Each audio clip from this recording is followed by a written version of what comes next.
इस कार्यक्रम के पुण्यार्जक हैं आगम धारा परिवार। अरिहंताणं नमो सिद्धाणं नमो आयर्याणं नमो उवज्झायाणं नमो लोए सव्वसाहूणं ईसु पंच नमो यारो सव्वपावपणासनो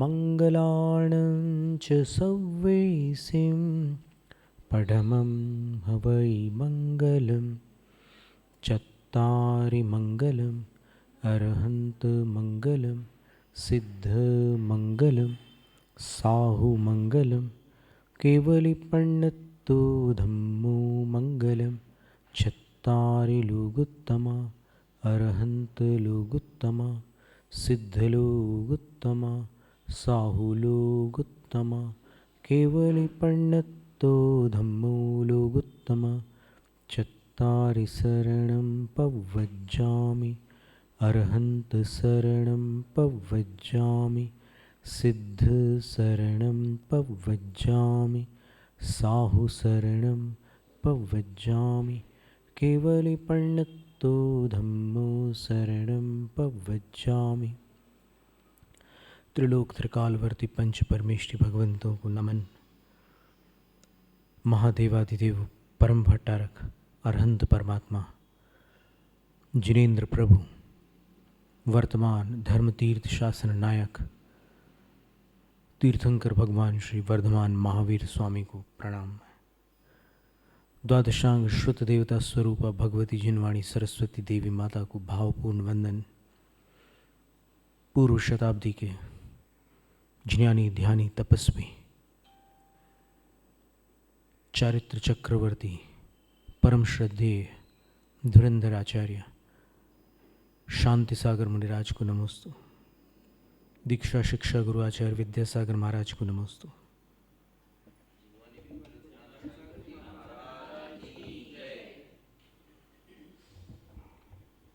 भक्तामर प्रणत मौलि मणिप्रभाणा मुद्योत कंदलित पापतमोवितानम सम्यक प्रणम्य जिनपादयुगं युगादा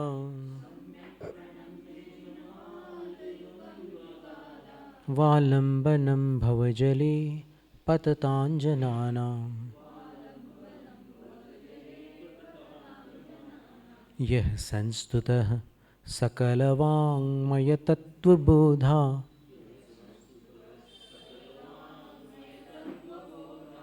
दुद्भूत बुद्धिपटुभिः सुरलोकनाथैः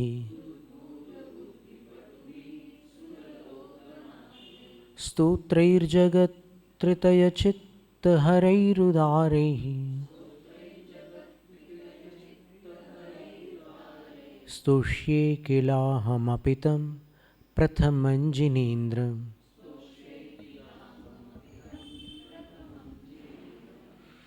तुभ्यं नमस्त्रिभुवनार्तिहराय नाथ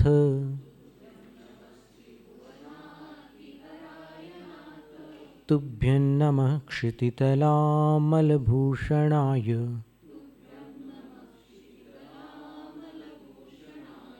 तुभ्यं नमस्त्रिजगतः परमेश्वराय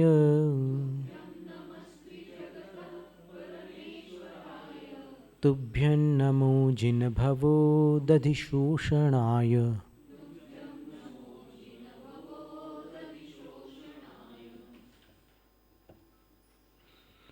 उन्निद्रहेम नवपङ्कजपुञ्जकान्ति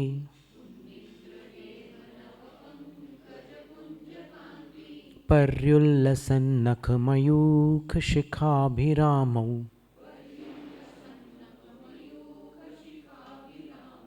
पादौ पदानि तव यत्र जिनेन्द्रदत्तः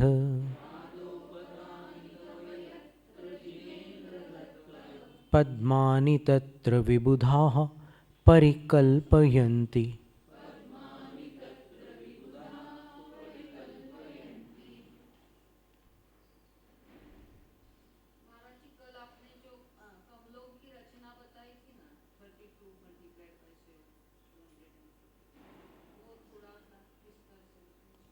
वो तो पता नहीं है आज। उन्निद्र हेम नव पंकज पुंज कांति पर्योल्लसन नख मयूख शिखाभिरामौ पादौ। ये तव पादौ, आपके दोनों चरण कैसे हैं? तो उन्निद्र, उन्निद्र का अर्थ होता है खिले हुए।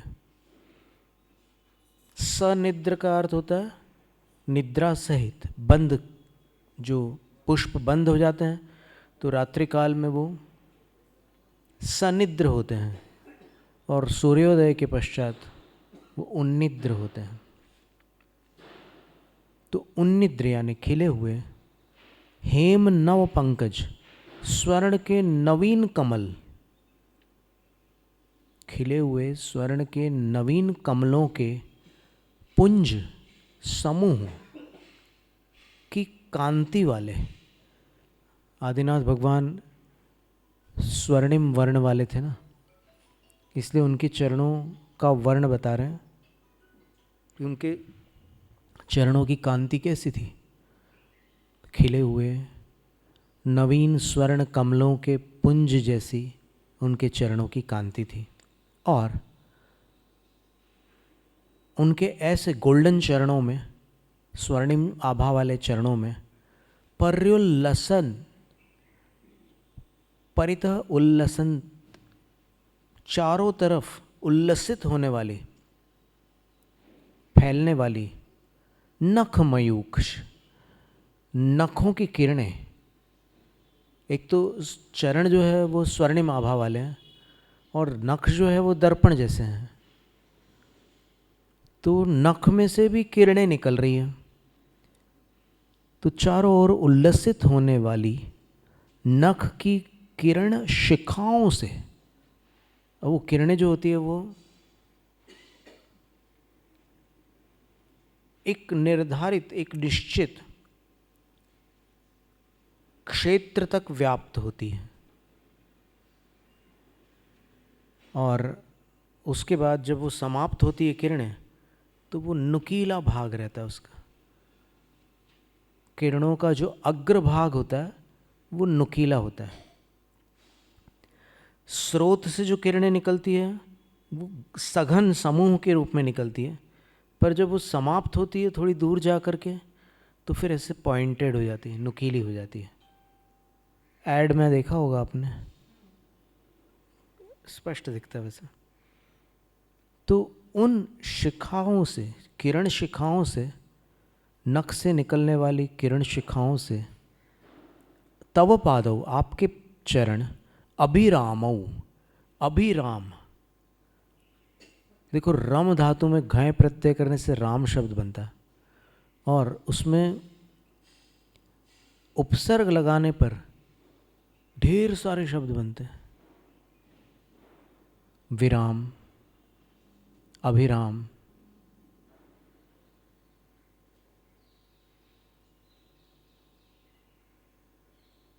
तो विराम का अर्थ रुकना होता है, अभिराम का अर्थ सुंदर होता है, और राम का प्रसिद्ध अर्थ तो सब जानते ही हैं। अप्रसिद्ध अर्थ जो है वो एक श्लोक में आता है, रमन्ति योगिनो यस्मिन् स रामः परिकीर्तितः। योगी जिस ब्रह्म स्वरूप में रमण करते हैं वो ब्रह्म राम कहलाता है, उसमें लीन रहते हैं योगी जन। तो ऐसे विभिन्न शब्द हैं। अभिराम का अर्थ है सुंदर।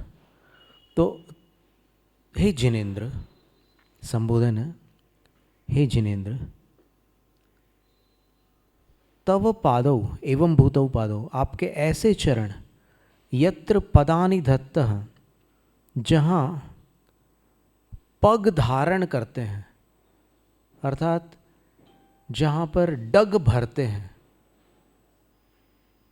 इस विषय में दो मान्यताएं हैं शास्त्रों में।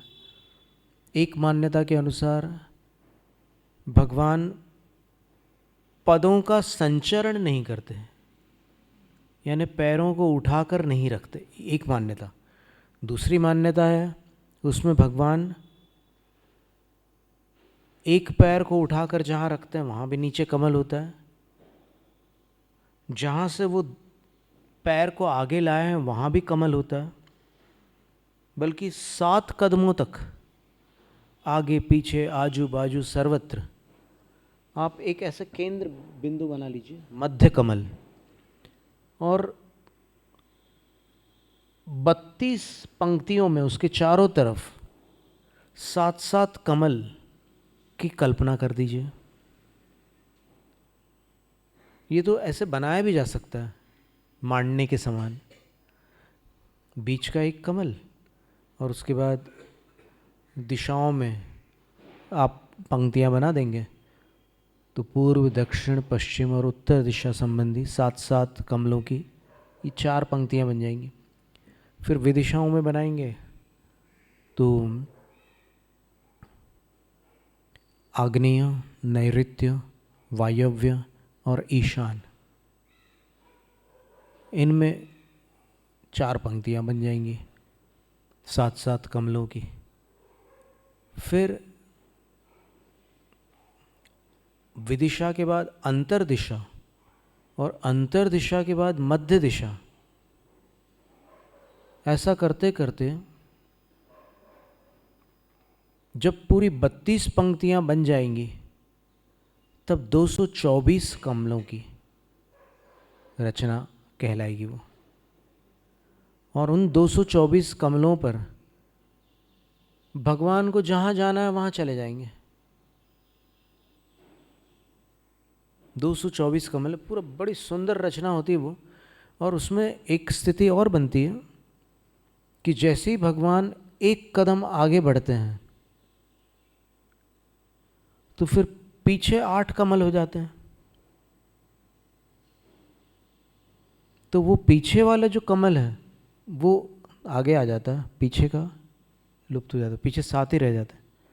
तो जितने कदम वो आगे बढ़ाते हैं वो आगे पीछे दोनों तरफ 7-7 की गिनती ही रहती है, और बीच वाले कमल पर भगवान चरण रखते हैं। तो ऐसे चरण रखेंगे, दूसरा उठाएंगे, फिर उसको वैसे रखेंगे, ये उठाएंगे, ये क्रम चलेगा जैसे अपन चलते हैं उस प्रकार का। ये एक मान्यता। दूसरी मान्यता है, आचार्य पूज्यपाद स्वामी ने पादन्यासे पद्मम सप्तपुरः पृष्ठतश्च सप्त भवन्ति, ऐसा लिखा है। वर पद्म राग केसर, वर पद्म राग केसर मतुल सुख स्पर्श हेममय दल निचयम, पादन्यासे पद्मम सप्तपुरः पृष्ठतश्च सप्त भवन्ति। नंदीश्वर भक्ति में उन्होंने भगवान के इन अतिशयों का वर्णन किया है। तो तीर्थ विहार का भी उन्होंने वर्णन किया। तो कैसे होते हैं वो कमल? तो बोलते हैं कि वर पद्म राग केसर, उसके बीच का जो कर्णिका वाला भाग होता है जिसमें से फूलों की पराग निकलती है ना, पीले रंग का एक चूर्ण जैसा निकलता है, वो वर पद्मराग, उत्कृष्ट पद्मराग मणियों से बना हुआ है वो बीच वाला भाग। और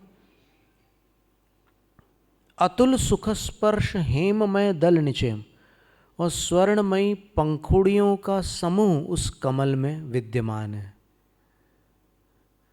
यानी उसकी कर्णिका जो है उसमें पद्मराग मणि है, और उसकी पंखुड़ियाँ जो है वो स्वर्णमय है, अर्थात स्वर्ण से रची हुई है। लेकिन कैसा है वो स्वर्ण? अतुल सुख स्पर्श, अतुलनीय सुख देने वाला उसका स्पर्श होता है। ऐसा नहीं कि अगर अपन यहाँ पर कमल बनाए तो कोई हाथ लगाए तो उंगली कट जाए, इतने शार्प और ऐसे स्पर्श वाला नहीं होता वो कमल। वो अतुल सुख स्पर्श हेममय दल निचयम, स्वर्णमयी दलों का अर्थात पंखुड़ियों का निचय अर्थात समूह जिसमें होता है, ऐसा पद्मम, ऐसा कमल होता है। तो ऐसे कमलों को पादन न्यासे, जब भगवान चरणों का न्यास करते हैं, न्यास का अर्थ होता है रखना, निक्षेप करना। नाम स्थापना द्रव्य भावत स्तन्यासः, ये सूत्र है ना तत्वार्थ सूत्र में। क्या अर्थ है उसका? तत् यानी तत् में अपन सम्यक दर्शन आदि 3 और 7 तत्व, तो 3 और 7 10, इनका न्यास करते हैं, यानी इनको रखते हैं। कहाँ रखते हैं? जिज्ञासुओं के सामने, क्योंकि ये जानने के ही तो उपाय हैं, प्रमाण, नय, निक्षेप। तो जब उनको रखते हैं यानी प्रस्तुत करते हैं, तो उसको तन्यासः, न्यास कहा है। और जो नाम स्थापना द्रव्य और भाव, ये जो 4 न्यास है, इन्हीं को 4 निक्षेप कहते हैं।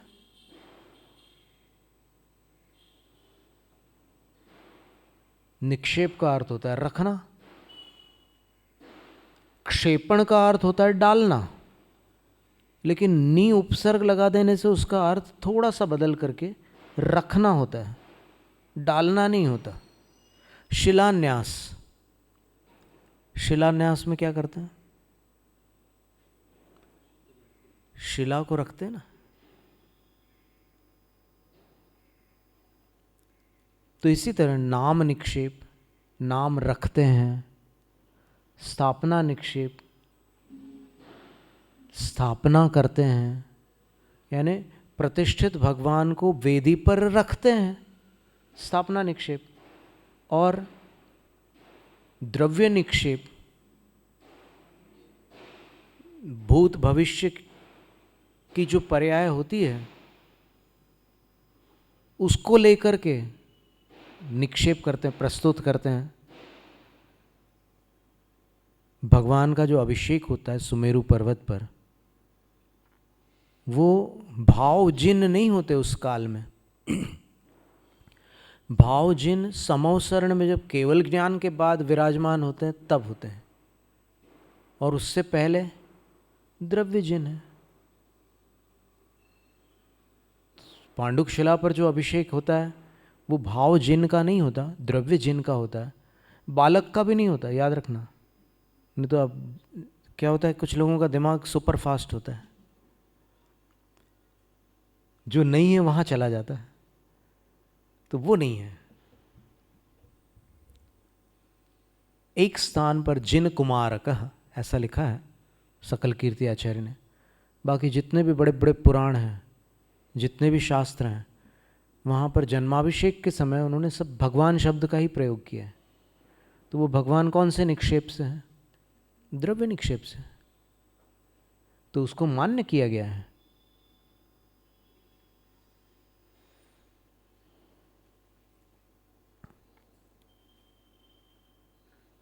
तो पादन न्यासे, पूज्यपाद आचार्य महाराज ने नंदीश्वर भक्ति में लिखा कि पैर का जहाँ पर न्यास होता है, भगवान के चरण का जहाँ पर न्यास होता है, अर्थात जहाँ निक्षेप होता है। निक्षेप का अर्थ होता है जहाँ वो पैर रखते हैं। यहाँ पर देखिए क्या शब्द है, धत्तः।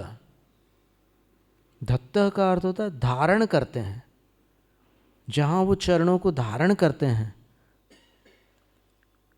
तत्र, वहाँ, विबुधाः, देवजन। ये तीसरी बार आया विबुधा शब्द। पहली बार तीसरे काव्य में है, दूसरी बार 25वें काव्य में है, बुद्धस्त्वमेव विबुधार्चित बुद्धिबोधात्, और तीसरी बार यहाँ पर आया है। तो विबुधा देवगण, तत्र वहाँ पर जहाँ आप पैर रखते हैं वहाँ पर, पद्मानि परिकल्पयन्ति, कमलों की रचना कर डालते हैं, कमलों को व्यवस्थित कर देते हैं।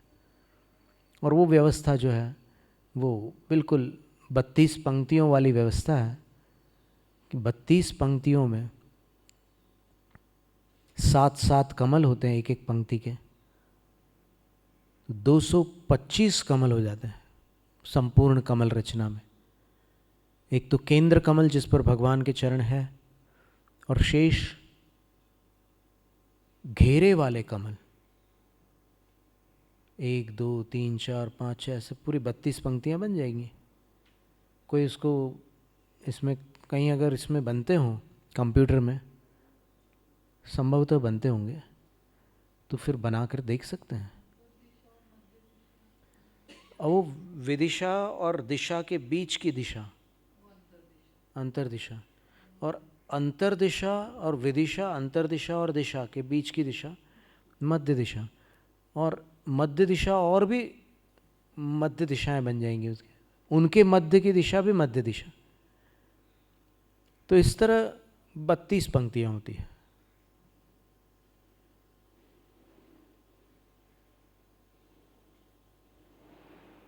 तो भगवान जब चलते हैं, विहार करते हैं,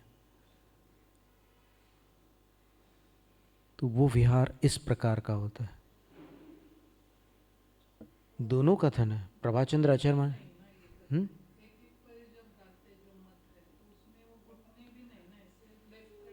नहीं नहीं, बिल्कुल मनुष्य जैसे ही चलते हैं उस मान्यता के अनुसार। और दूसरी मान्यता के अनुसार वो जयति भगवान हेमाम भोज प्रचार विजृंभिता, वहाँ पर जो अर्थ है वो थोड़ा अलग है। अपन दोनों पढ़ लेते ना, नुकसान क्या हो रहा है। वर पद्म राग केसर मतुल सुख स्पर्श हेममय दल निचयम पादन्यासे पद्मम सप्तपुरः पृष्ठतश्च सप्त भवन्ति। वर पद्म इत्यादि, इसकी टीका देखें। पादन्यासे अर्हताम पाद निक्षेपे, अरहंतों के पैर रखने पर, पद्मम देवोपनीतम भवति, वहाँ कमल हो जाता है। कथम भूतम, कैसा होता है वो कमल। वर पद्मराग केसरम, वराश्च ते पद्मरागाश्च मणिविशेषाः तएव केसराणि यस्य तत्तथोक्तम। वो पद्मराग ही उसके बीच का केसर वाला भाग बन जाता है उस कमल का। अतुल सुख स्पर्श हेममलय दल निचयम, अतुलम अनुपमम सुखम यस्मिन् स्पर्शे स तथाविध स्पर्शो येषां तानि च हेम्ना निर्वृत्तानि च तानि दलानि पत्राणि च तेषां निचयो यस्मिन्। जिस कमल में स्वर्णमयी पंखुड़ियों का समूह होता है, और वो पंखुड़ियाँ ऐसी होती है कि जिनका स्पर्श अतुल अनुपम सुख देता है।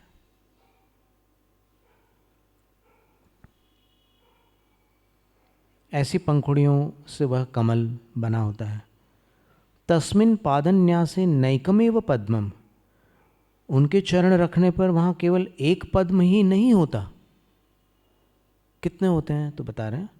किंतु पुरो अग्रत सप्त, आगे 7, सप्त च पृष्ठतो भवन्ति, और 7 पीछे की तरफ। च शब्दाद अन्य पद्म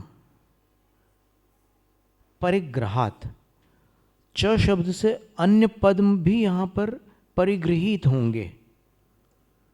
25 शतद्वय पद्म प्रस्तारो ज्ञातव्यः, ये जान लो कि वहाँ पर 25 अधिक 200 कमलों का प्रस्तार बन जाता है, एक पूरी संरचना बन जाती है बिल्कुल। तथा तदंतरेषु, अब देखिए बता रहे हैं, तथा ही उसको स्पष्ट कर रहे हैं कि कैसे बनती है वो पंक्तियाँ। अष्टसु दिक्षु, 8 दिशाओं में। देखो अभी विदिशा को भी दिशा में सम्मिलित कर लिया है, 4 दिशा और 4 विदिशा, इसको वो 8 दिशा कह लें। तदंतरेषु चाष्टसु, और उनके अंतराल में भी जो 8 बन जाते हैं पंक्तियाँ, उनमें सप्त सप्त पद्मानी, 7-7 पद्म हो जाते हैं। इति 12,000 इस प्रकार 112 की गणना आ जाती है। तथा उसी प्रकार तदंतरेषु षोडशसु, उनके बीच जो 16 पंक्तियाँ और बनती है, सप्त सप्तेति अपरं 12,000 और 112 कमल बन जाते हैं। और पादन्यासे पद्मं चेति, और पैर जिस पर रखा है वो एक कमल उसमें जोड़ लेते हैं। इति इस प्रकार 25,000 25 अधिक 200 कमल, 225 कमल बन जाते हैं। इस कार्यक्रम के पुण्यार्जक थे आगम धारा परिवार,